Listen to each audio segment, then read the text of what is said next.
A little far. It's good enough. Please recite in the salawat. Salli ala Muhammad wa ali Muhammad. أعوذ بالله من الشيطان الرجيم. بسم الله الرحمن الرحيم. الحمد لله رب العالمين. والصلاة والسلام على سيد الأنبياء والمرسلين وخاتم النبيين سيدنا ونبينا وشفيع ذنوبنا وطبيب قلوبنا بالقاسم محمد. اللهم صل على محمد وعلى محمد وعلى أهل بيته الطيبين الطاهرين الغر الميامين المعصومين من يومنا هذا إلى يوم الدين. أما بعد، فقد قال الإمام الحسين عليه السلام، كتب الحسين عليه السلام في وصيته لأخيه: إنما خرجت لطلب الإصلاح في أمة جدي، أريد أن آمر بالمعروف وأنهى عن المنكر وأصير بسيرة جدي وأبي علي بن أبي طالب. صلوات.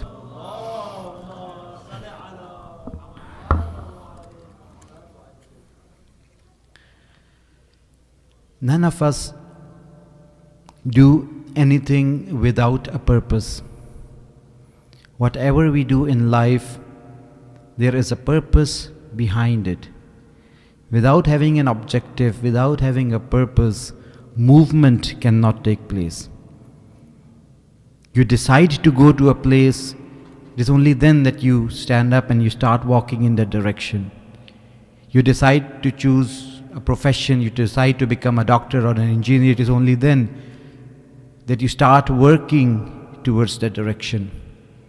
So you always pick a goal, a destination before you actually start moving. For if you have no goal, you will not move in any direction because you will not know which direction to move in. And not only that, the tools that you will use to accomplish that goal will depend on the nature of the goal. The time limits that you have that you want to meet, in which you want to accomplish that goal, will decide whether you will take a cab or a plane or a train.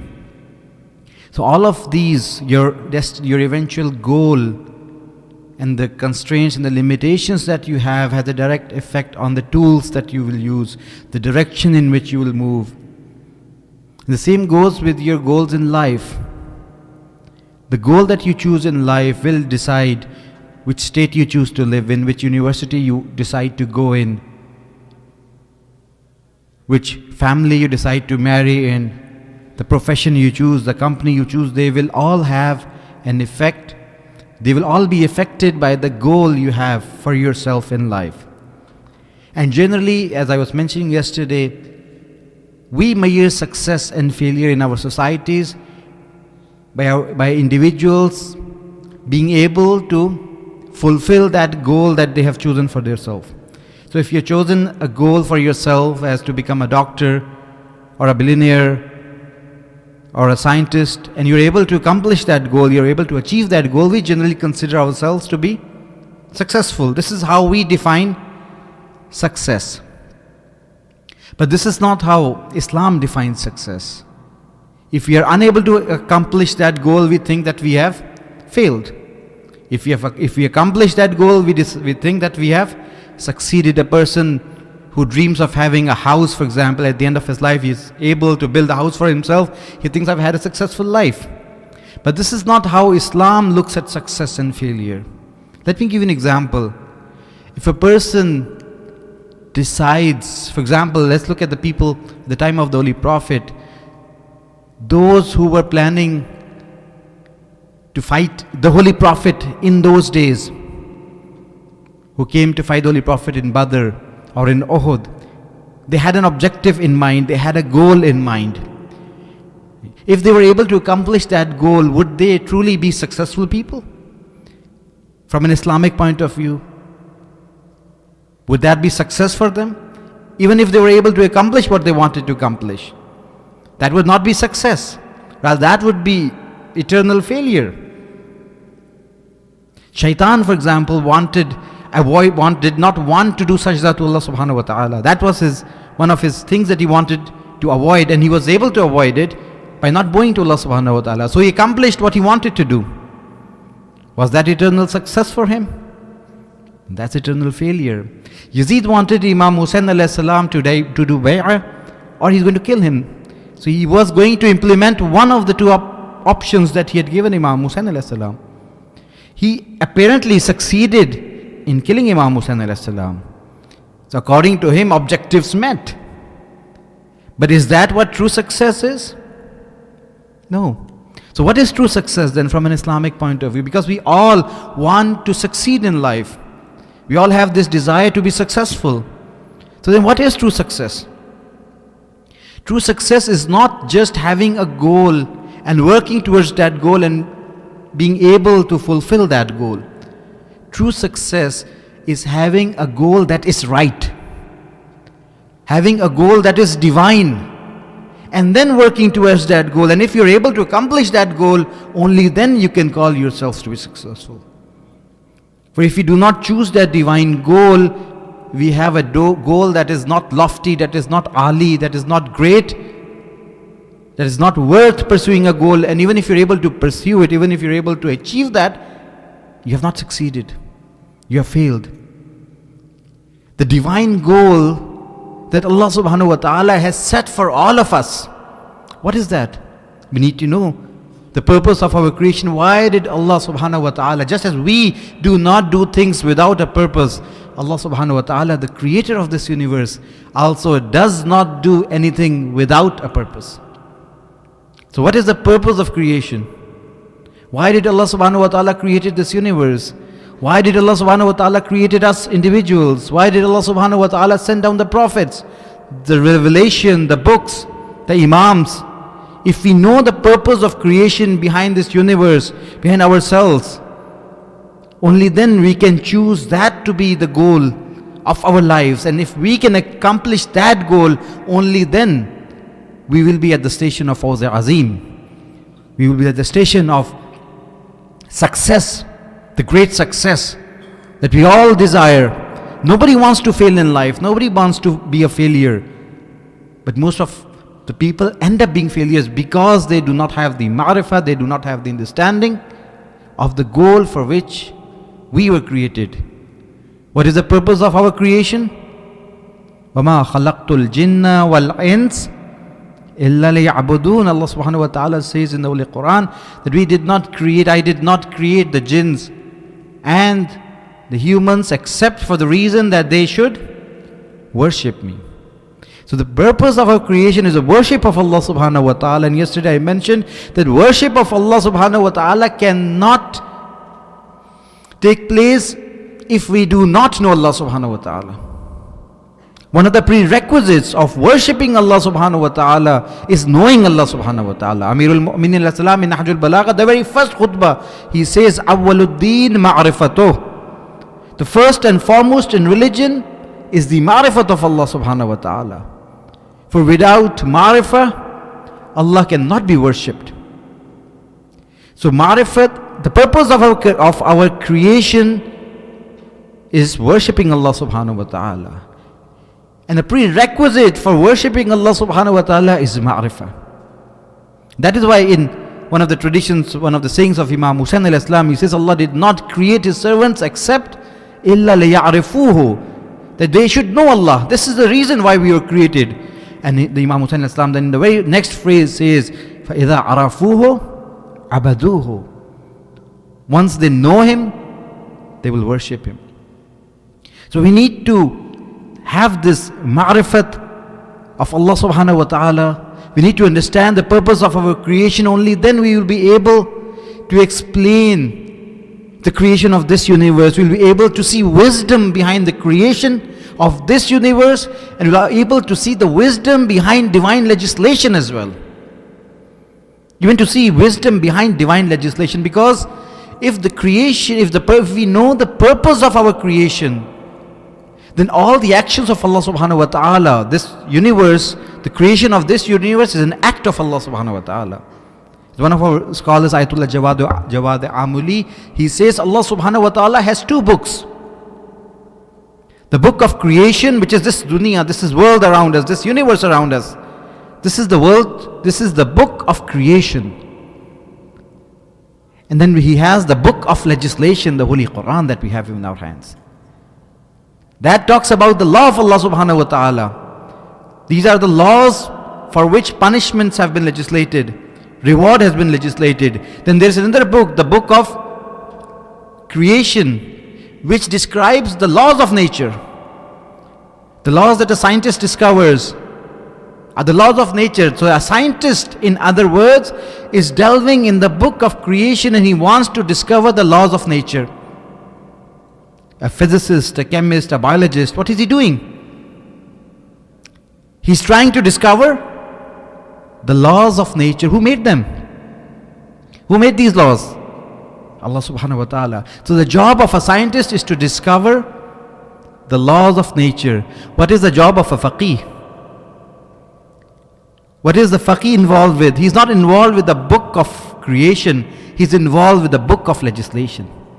One is the act of God, the other is the word of God. So both of them are in fact dealing with either the act of God or the word of God. If both have divine objectives, both tasks are divine. If both have divine objectives, and if neither of them have divine objectives, neither task will be divine. If the scientist is delving in discovering the laws of nature in order to fulfill his mundane desires, then this work has no holy nature.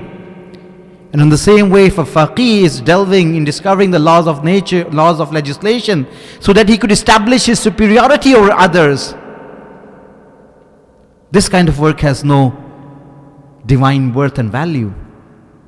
It's just the intention with which you engage with the book of nature or with the book of legislation that is going to give worth and value to this task.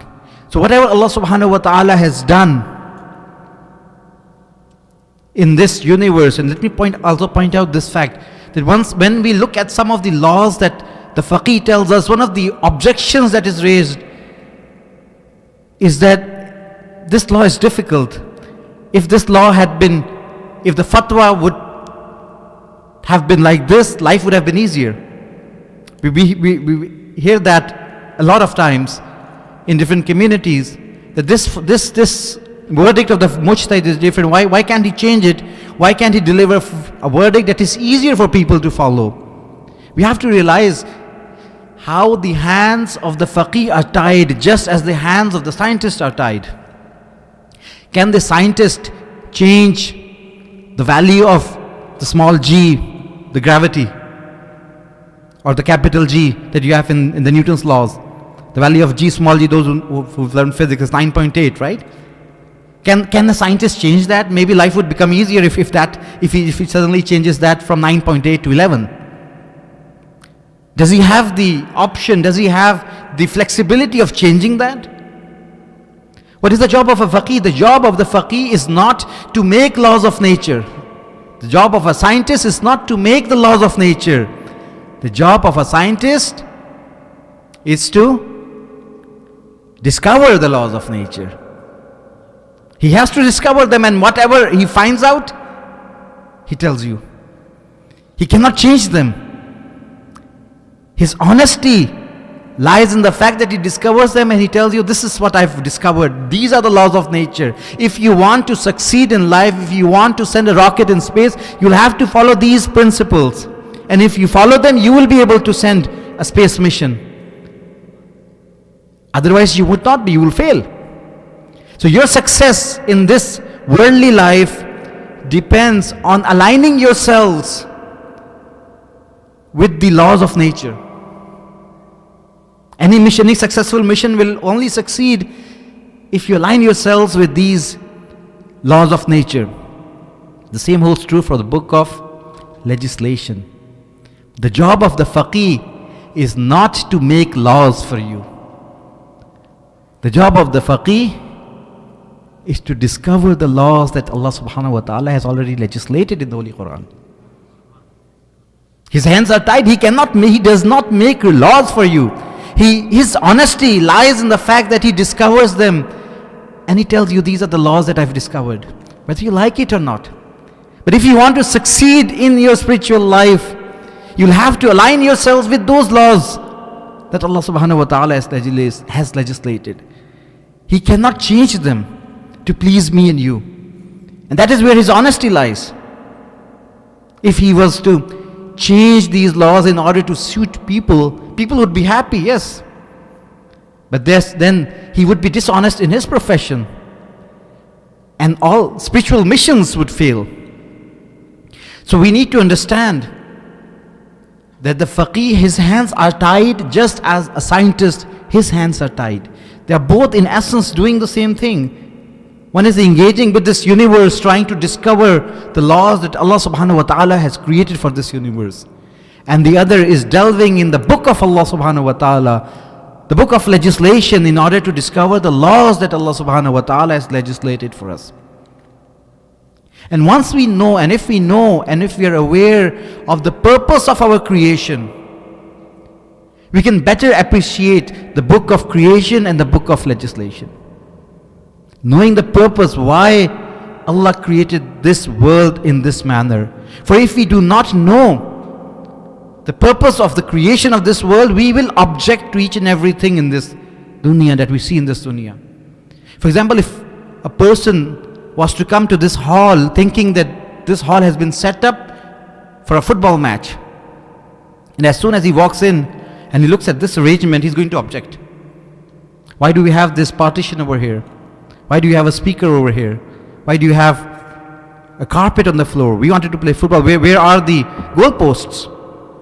He will object. Why are there chairs? He's going to object to each and every thing that he finds in this room. Why? Because he thinks that this hall has been set up to play a game. But if you know that this hall has been set up to have a majlis, a lecture, then you will realize that everything is at its proper place. Why is it that one person objected and the other person appreciated? It is because of their lack of one person's understanding of the objective behind the creation of this universe. That is the reason why this person has objected. In one of the sayings, our sixth Imam Sadiq alayhi salam, please recite salawat. He points out to this very fact. He says that because of the lack of understanding of the purpose of creation, those who stopped believing in Allah subhanahu wa ta'ala, they stopped because of the lack of understanding of why Allah created this world. They were looking for pleasures and absolute happiness in this world. For example, Allah did not create this world where you can get absolute happiness. They were looking for a pain-free world. Allah did not create this world to be pain-free. I talked about this last year. I don't know how many of you were present. Let me ask you this question. What would happen to this world if Allah had created this world in such a manner that you never felt any pain? Right now, when a needle pierces your skin, you feel the pain. We feel hunger, we feel thirst. How many sufferings are there? Like if somebody tortures you, people are being tortured because of the sensitivities of the skin.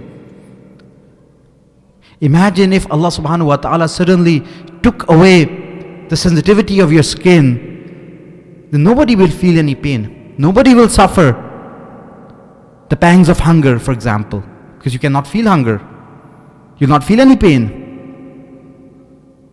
So wouldn't this world be a better place if suddenly Allah subhanahu wa ta'ala took away the feeling of hunger, the feeling of pain, the sensation of pain, the feeling of hunger and thirst? This world would turn into a paradise. Yes or no? Yes or no? Yes. Anyone with a no? Well, the answer is no. Why? What would happen? Imagine what would happen to life on earth if suddenly your skin was desensitized. We get these injections when you have to get your tooth extracted.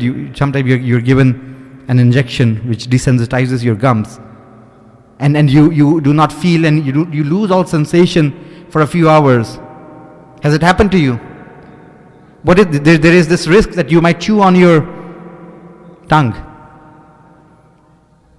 Imagine if you did not feel any pain, and you were walking and you stepped on a piece of glass. What would happen? Would you even notice? If you were sleeping and a snake bit you, would you even notice? No. And eventually you will continue to bleed without even knowing and die. So by giving this feeling of pain, Allah subhanahu wa ta'ala has sustained life on earth. Allah subhanahu wa ta'ala has sustained life on earth. Yes, it has its consequences. When do you go to a doctor? If you're sick and you don't have any pain, do you go to the doctor? Most people don't. They would delay their sickness until it becomes unbearable. But if there was no pain, it will always be bearable. Nobody would go to the doctor. We experience this all along in our daily lives when you have deadlines to meet in school and colleges and at workplace. And you have a workload that you have to finish. All of you must have experienced this. You tend to delay your meal just to finish this extra piece of work, because you have a deadline to meet. And then a time comes when you're forced to leave your work and go and eat, because you can no longer continue working because of hunger. Imagine if you never felt hunger. Would you stand up and go and eat? Or would you continue with your work, delaying your food, delaying your meals, till a point would come where you would be so weak that you would not be able to survive? So by giving us this feeling of pain and suffering, Allah subhanahu wa ta'ala has sustained life on earth. This pain and suffering is like a fire alarm in this building. Is it nice to have a fire alarm in this building? How would this world be without fire alarms? If no fire alarm ever went off, nobody would have to leave the house. But then there's a risk that all these houses would get burned down. So Allah subhanahu wa ta'ala, so these feelings of pain, suffering, there's wisdom behind it.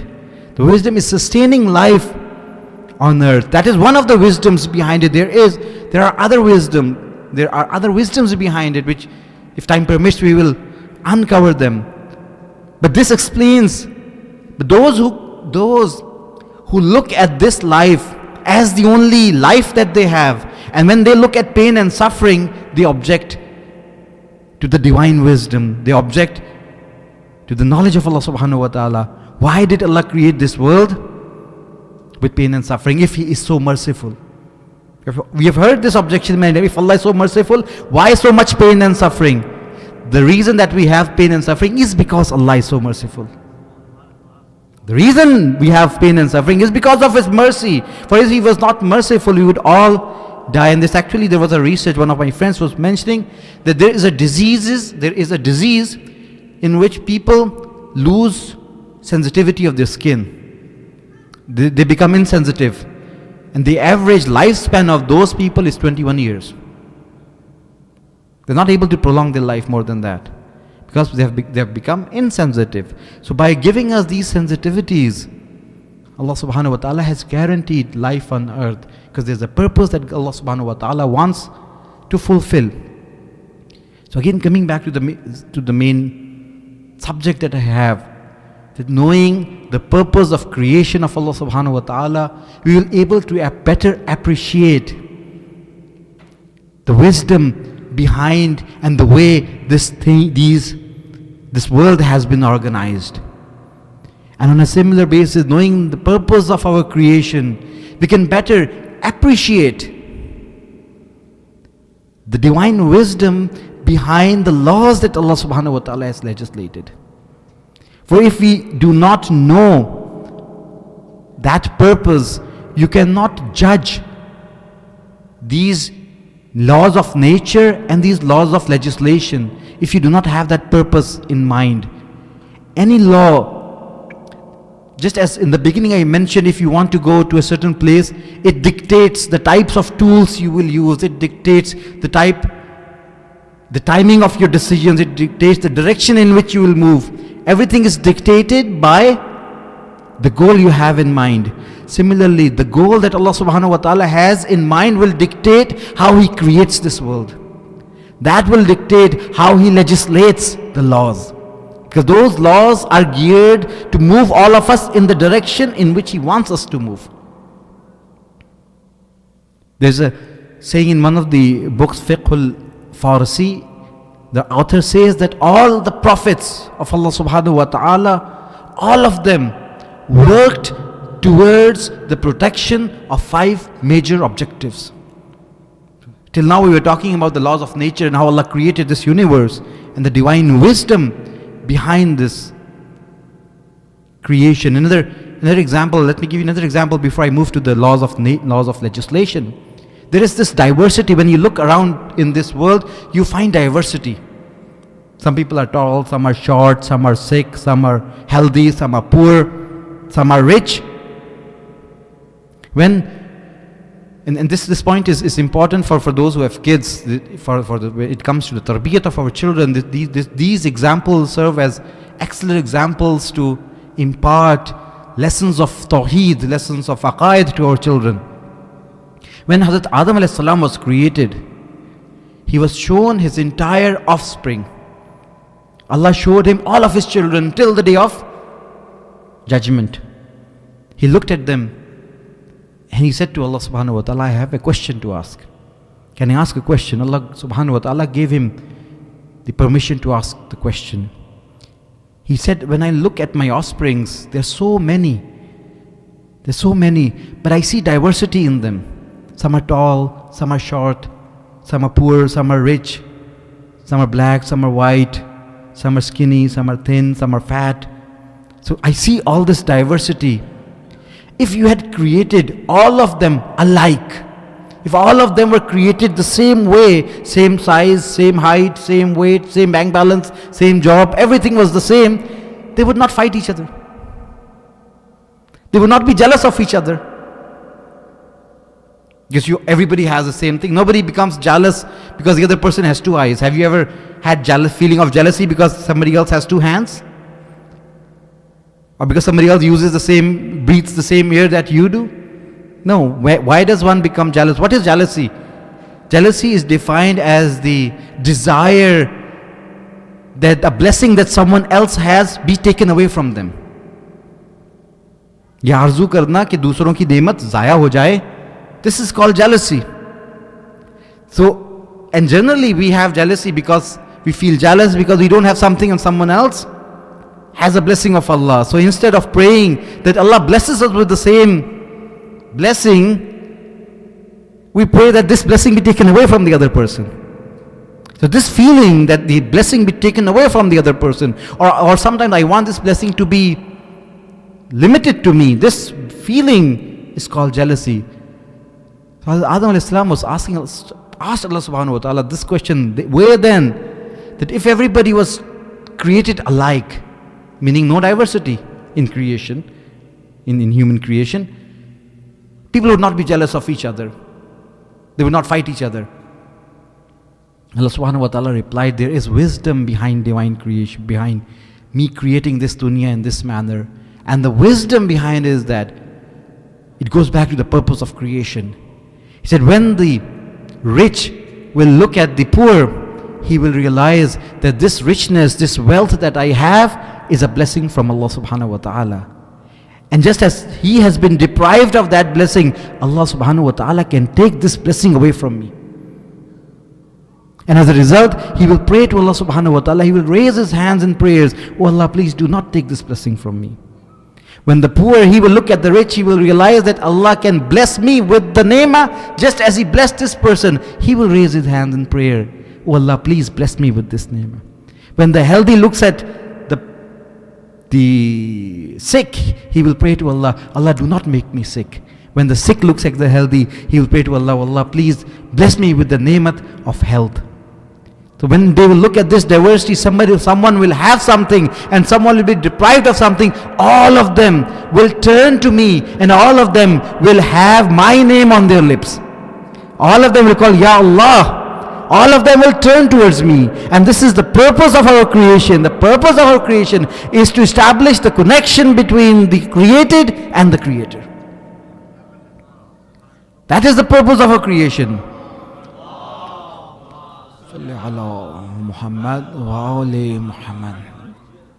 That purpose is fulfilled by this diversity in creation. If there were no pains and sufferings, we would forget Allah subhanahu wa ta'ala.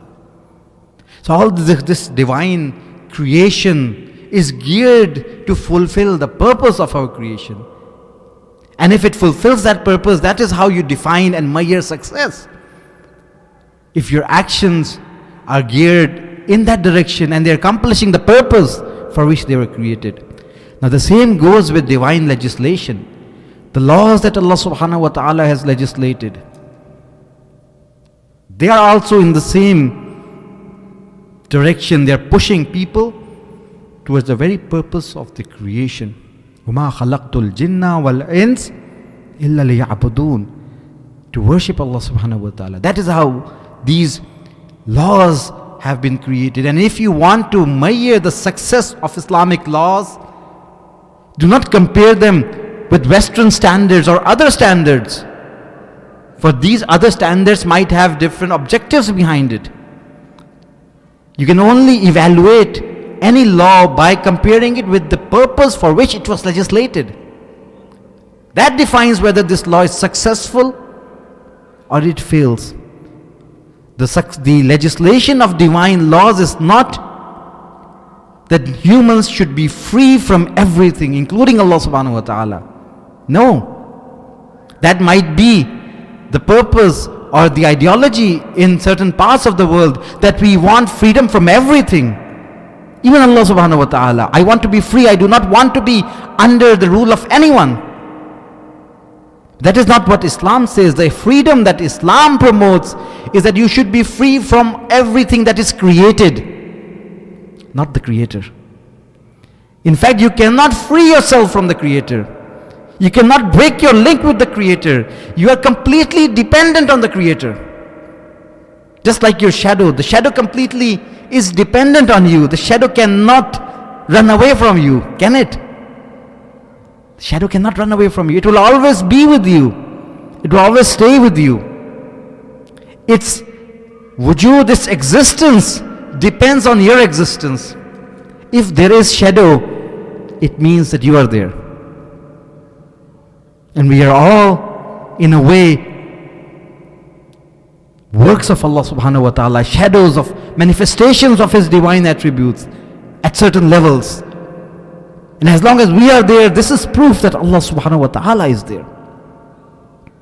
Our existence itself is proof of the existence of Allah subhanahu wa ta'ala, just as a shadow is proof of the fact that the person is there whose shadow it is representing.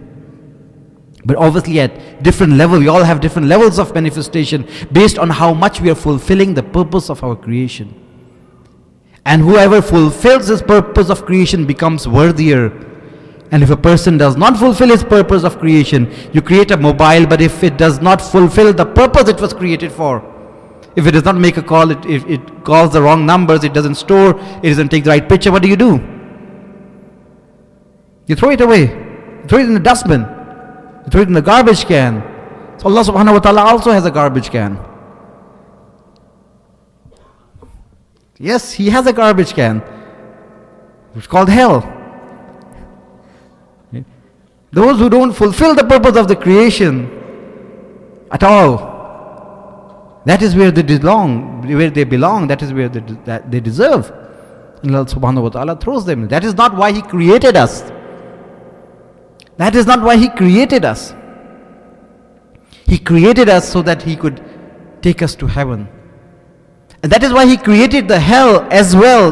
The creation of hell itself is a sign of His mercy. Why? Why is it the creation of hell itself is a sign of His mercy? Imagine if there was no hell. How many people would actually, if Allah legislated this universe, Allah had rules that whoever does good deeds will go to heaven and whoever does not do good deeds will not go to heaven. There is no hell. Imagine for a moment. Let me give you a better example, that you can, that's more tangible. If the teacher announces whoever does his homework will get grade A, will get a prize, and whoever does not do homework will not be punished. How many of them will actually do the homework? How many? No one. Whereas there is a big prize for it as well. But the motivation would be little. If somebody told you that there is a beautiful, a much better place, a much bigger world and a much better place on the other side of the mountain, leave this place and migrate to the other side of the mountain.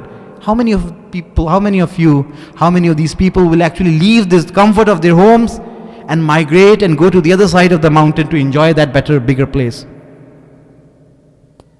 Few, if any. But if Allah subhanahu wa ta'ala, if there was an announcement by the state authorities that this place is going to be flooded in 3 hours, what would happen? Everybody will migrate. If there was an announcement there is going to be a snake that is going to come in this room in a day's time, everybody would leave this place. Right? So the fear of hell pushes a majority of His creation towards heaven. And in that context, the creation of hell is a mercy of Allah subhanahu wa ta'ala.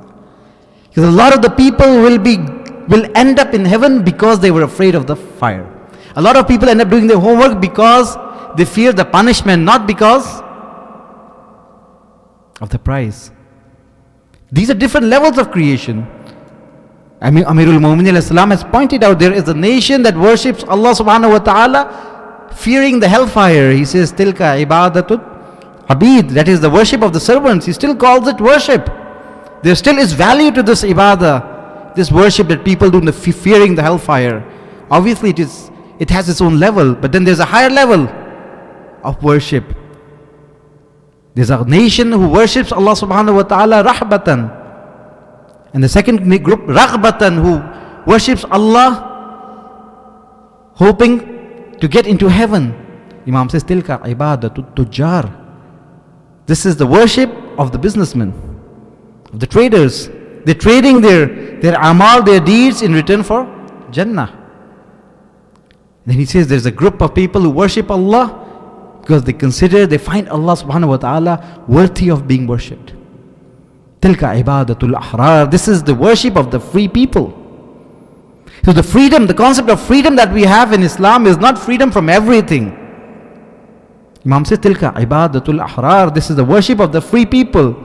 Even the worship of free people is achieved by submitting to Allah subhanahu wa ta'ala. It is through submission, total submission to Allah subhanahu wa ta'ala, that freedom is accomplished. But if you do not submit to Allah subhanahu wa ta'ala, you can never be free. You can never be free. Even the statement of Imam Hussain al-Islam that I mentioned yesterday, Inna Allah azza wa jal ma khalaqal ibad illa liya'rifuhu. Allah did not create His servants except that they should know Allah. فَإِذَا عَرَفُوهُ عَبَدُوهُ. When they know Allah subhanahu wa ta'ala, they will worship Him. The next statement, and they say when they will worship Allah subhanahu wa ta'ala, they will become free of worshipping others. They will become free of worshipping others. So all of this is given. Even the creation of the hellfire is geared, is directed, is a mercy of Allah subhanahu wa ta'ala. It helps us accomplish the purpose of our creation. It is a manifestation of the mercy of Allah subhanahu wa ta'ala.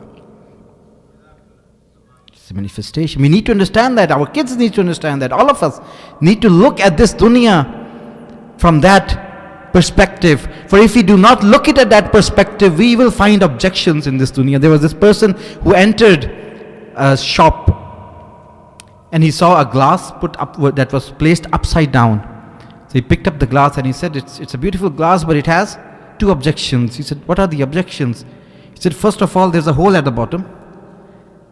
And secondly, there is no top.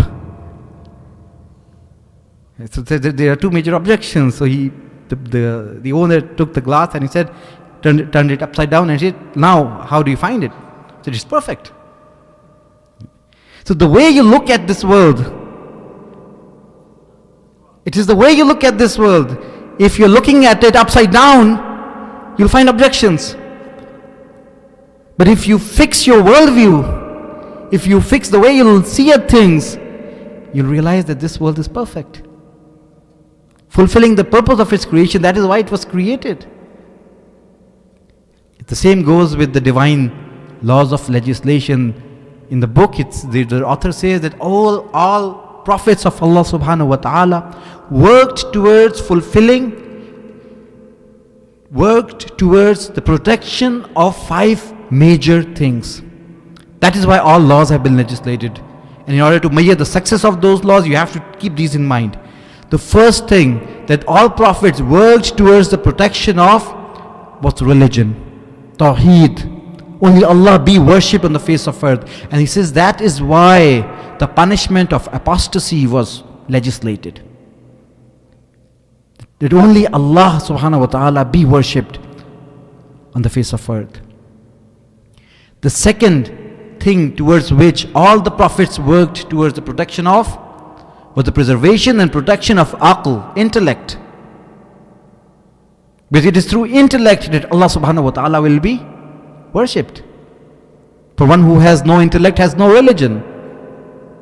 One who has no intellect cannot worship Allah, cannot know Allah. And then he says it is for the preservation of this intellect that intoxicants, alcohol was prohibited.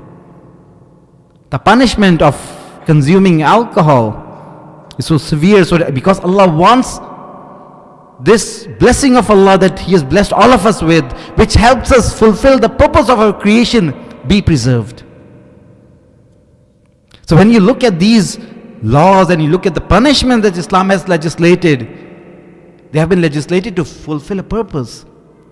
And it is only by comparing how effective these punishments are in accomplishing that purpose for which they were legislated that you can evaluate these laws, not with any other purpose that is different than the purpose the Creator had in mind. The third thing towards which all the prophets of Allah worked towards was the preservation of blood, of human life. Human life was important for Allah subhanahu wa ta'ala, and that is why qisas, capital punishment for taking the life of a person, has been legislated. So Allah wants security of life on earth. The fourth thing towards which all prophets worked towards was the preservation of lineage,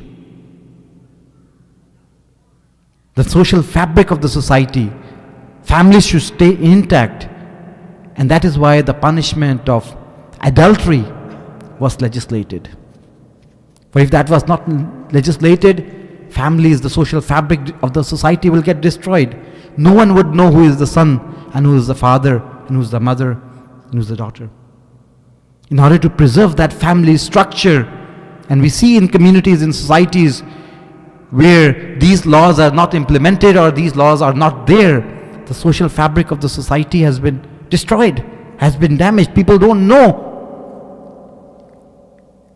if they are living with their own children. That happens.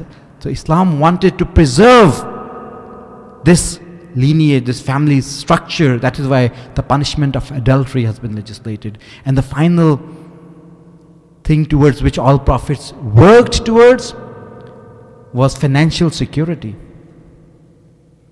Because you cannot have economic growth, you cannot have growth in a society where there is no financial security. Allah wants the property of people to be secure, and that is why the punishment or of the had of theft was legislated. The financial security, social security of the family structure, security of human blood, human life, security of the intellect, security of religion.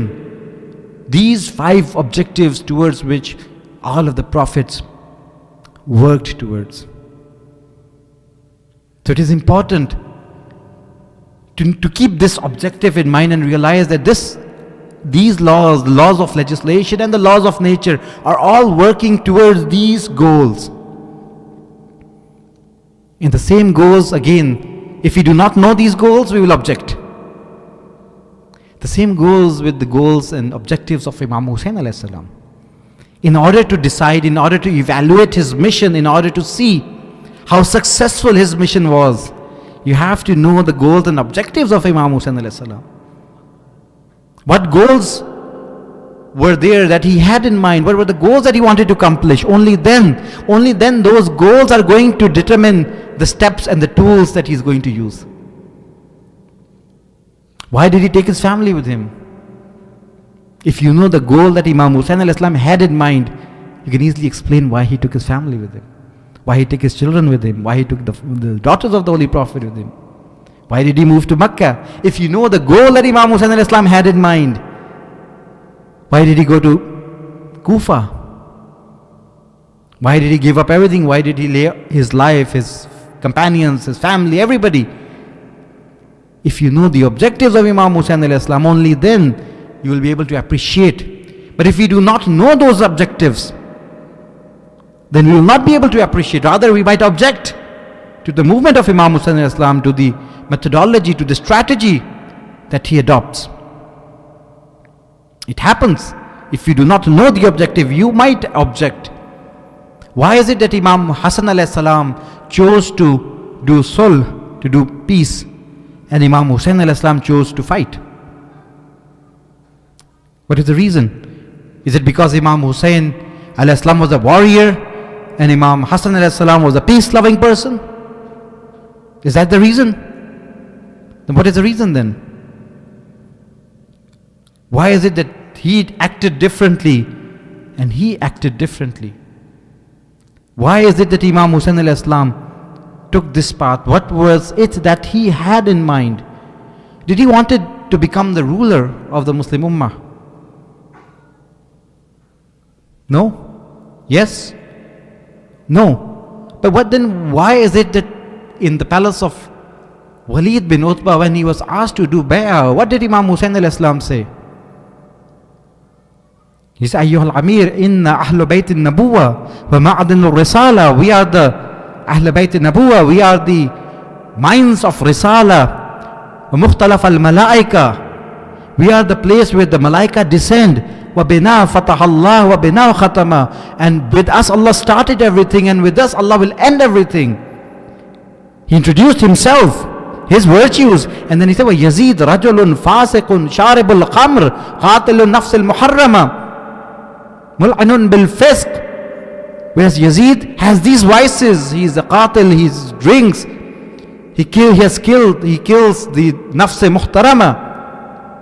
Fasiq, he's a fasiq, and he said, laysa lahu hazihil manzila. This station of imamat, this station of bay'ah does not belong to him. What does that mean? When you say he does not deserve to sit in this seat, what does that mean? I deserve to sit in this seat. That is what it means. Doesn't it? Where if you're saying that I'm not going to do bay'ah to you because you don't deserve it, then let me ask this question to Imam Hussain alayhi salam, then who deserves it? What would be the reply? What do you think is the reply?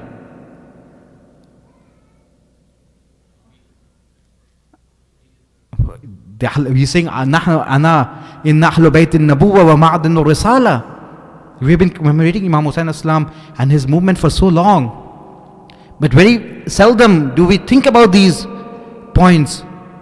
What What was the objective? What was the mean? Yes, we do know that Imam Hussain Islam set out to protect religion. Religion was in danger.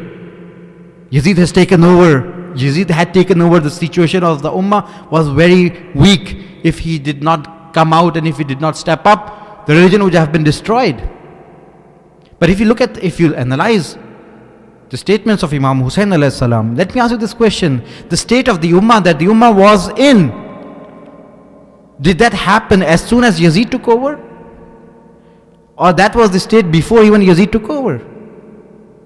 It was already there. The Ummah had already deteriorated to that level. So why is it that Imam is standing right now and did not stand up previously? What is the reason? And when he's saying that we are the house of the Ahlul Bayt, we are the minds of Risala, it is with us that Allah subhanahu wa ta'ala started everything, and it is with us that Allah will end everything. And then Yazid is a Fasiq, is a Sharibul Khamr, is a Qatil.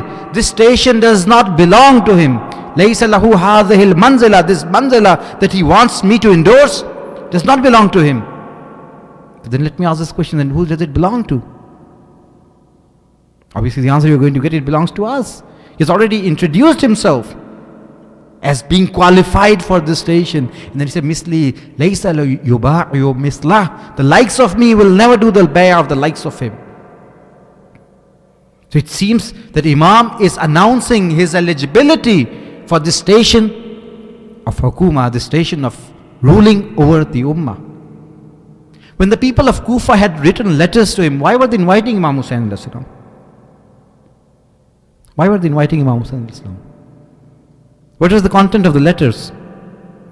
If you read the contents of the letters said that we have a ruler in the town, Nu'man bin Bashir. We do not listen to him, we do not go and pray behind him, we do not attend his Jummah prayers. If you come over, we will kick him out of the city and we will appoint you as our leader.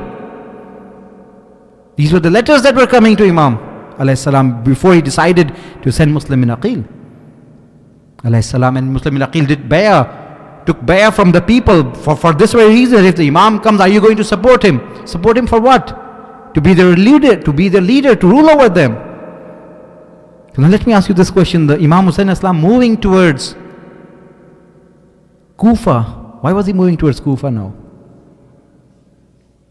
Looking at the letters that were coming, based on the statement that he made in the palace of Walid bin Utbah, it seems that he's moving in that direction so that he could become the ruler over the people of Kufa. So how can we say, or should we say, I'm not coming to a conclusion yet. Inshallah, we'll probably have the conclusion tomorrow, not today. That we can think over it a little bit more. Let's chew on this topic. What was it that the Imam was after? Rule or shahadat? Some people might say Imam wanted shahadat. So was the Imam after shahadat? If you say no, then what was it that the Imam was after? Why was he heading towards Kufa? To Islam. Well, yes, again that is true. The mission statement that Imam Hussain alayhi salam mentions in his wasiyah to his brother, the very subject of my topic, the statement that I mentioned in the beginning of my khutbah, Imam Hussain alayhi salam in his written wasiyah, in his written will to his brother, he says, "Innama kharajtu li talab al-islah fi ummati jaddi." I am leaving Medina demanding the reform of the ummah of my grandfather. Uridu an amura bil ma'ruf wa anha anil munkar. I want to do amr bil ma'ruf wa nahi anil munkar. Wa asira bi sirati jaddi wa abi, and I want to follow in the footsteps of my grandfather and my father. Yeah, these are the mission statements as mentioned in the statement, but these are generally very general statements. We need to get into more detail as what is it that it means. Let me ask you this question. Was Imam Hussain alayhi salam not doing Amr bil Ma'ruf and Nahi anil Munkar before that? He was doing it. Amr bil Ma'ruf was being done. An Imam cannot ignore his duty. If Amr bil Ma'ruf was wajib on him, he was doing it. Had he given up the task of the Islah ummah of his grandfather? No. He was already following in the footsteps of his Jad and his father. So these statements that he mentions are not new mission statements. Even Imam Hassan al-Islam had the same mission statement, Imam Hussain al-Islam had the same mission statement. So what was it he after? Was it really after kingdom and rule? Or was it after Shahada? Or was there something else more important? We'll talk about that inshallah in more detail. We're running out of time in tomorrow and the day after tomorrow, inshallah, so that we can understand why Imam Hussain al-Islam, what mission Imam Hussain al-Islam had, and then we'll be better be able to understand how Imam Sajjad al-Islam and Lady Zainab al-Islam fulfilled that mission after Karbala. We will better understand that. And if we can understand that, we will be able to better understand how we should arrange our majalis today, so that they are in line with the objectives of Imam Hussain al-Islam. How we can organize our processions, our julus, that they are in line with the objectives of Imam Hussain al-Islam. Our julus, our majalis should be in line with these mission statements of Imam Hussain al-Islam. Talab al-Islah fi ummat jaddi, Amr bil Ma'ruf wa Nahi anil Munkar. Follow the footsteps of the Holy Prophet and his father. That is what these majalis should focus on. That is what our processions should focus on. And most importantly, how to introduce Imam Hussain al-Islam, how to introduce religion in a community, in a society, in a country which is suffering from Islamophobia. This is a big challenge today. How can we introduce, when you take out these processions, one of the biggest challenges that we all have, how are you going to introduce Imam Hussain alayhi salam to the communities, to the wider audience? Because they're already suffering from Islamophobia. The moment you bring the name of Islam, they're already turned away. They're not ready to listen. They're not prepared to listen. A lot of inspiration can be gained by the movement, by what Lady Zainab Salamullah Alaiha and Imam Sajjad al-Islam did in Sham. What was the background of Sham? When Imam was asked, where did you face the most difficulties, the most painful of your times, where did you face them? What did he said? Asham, Asham, Asham, thrice repeated. So Sham was the most painful of his journeys. What happened in Sham? Why was Sham so painful? Whereas we have the day of Ashura, he did not mention the day of Ashura. He does not mention the day of Ashura as the most painful day of this whole incident. He lost more than 18 of the members of the Ahlul Bayt, for which there is no comparison.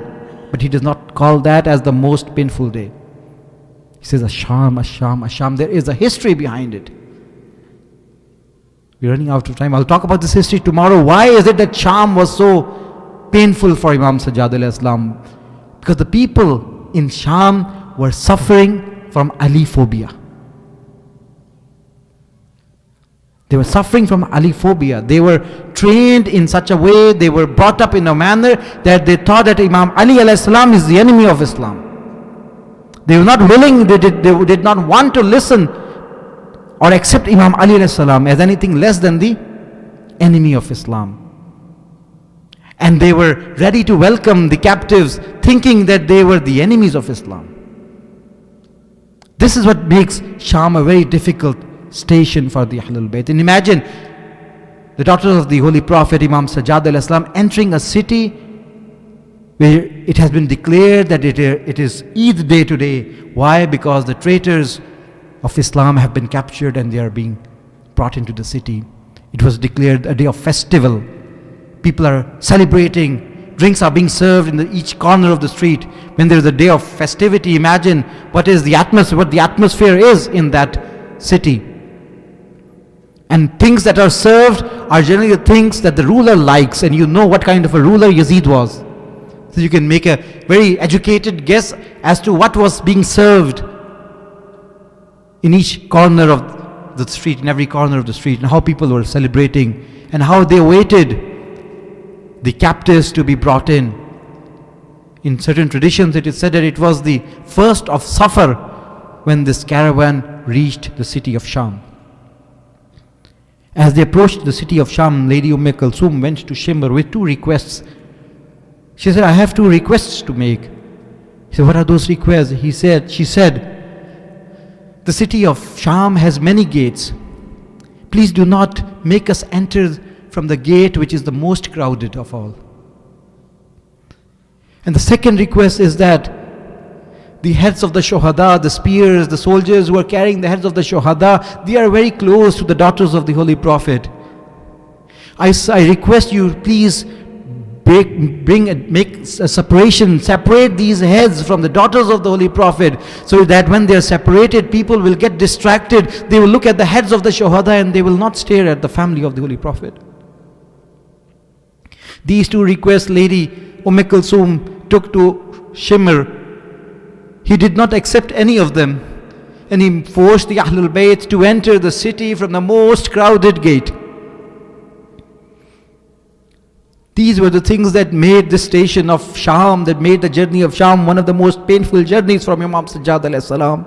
People are celebrating, people are happy because the traitors have been killed. The city of Sham and the city of the Muslims have been cleared of the evil, not knowing that they have killed the people who symbolize the ayah verse of Tathir.